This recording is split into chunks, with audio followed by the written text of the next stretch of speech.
দাবি আদায়ে একের পর এক আন্দোলন চললে দেশকে ধ্বংসের হাত থেকে রক্ষা করা যাবে না বলে শঙ্কা জানিয়েছেন হেফাজতে ইসলামের নেতারা। এই ঈদে জামা জুতো অ্যাক্সেসরিজের ডিসকাউন্ট। রাজনৈতিক বিষয়ে প্রধান উপদেষ্টা অধ্যাপক ইউনূসকে অভিভাবক এবং সেনাপ্রধান জেনারেল ওয়াকারুজ্জামানকে দেশের স্তম্ভ বলে উল্লেখ করেন তারা। শুক্রবার জুমার নামাজ শেষে জাতীয় মসজিদ বায়তুল মোকাররমের উত্তর গেইটে এক সমাবেশে হেফাজতে ইসলামের যুগ্ম মহাসচিব মামুনুল হক বলেন, রাজনৈতিক দলের নেতা ও ছাত্র নেতাদের মাঝে অযথা কোনো বাকবিতণ্ডার প্রয়োজন নেই। ব্যক্তিগত মান অভিমানের কারণে দেশের জনগণের স্বপ্ন যেন ফিকে না হয় সে বিষয়ে সতর্ক থাকতে হবে।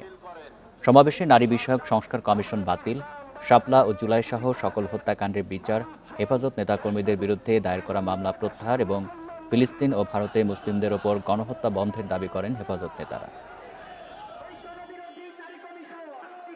ছাত্রনেতৃবৃন্দ, তোমাদেরকে আমি বলবো, তোমরাও দায়িত্বশীল ভূমিকা পালন করো। রাজনৈতিক দলগুলোর সঙ্গে অযথা বাকবিতণ্ডায় জড়ানোর কোনো প্রয়োজন নেই। চলমান এই পরিস্থিতিকে মোকাবেলা করবার উদাত্ত আহ্বান জানাই।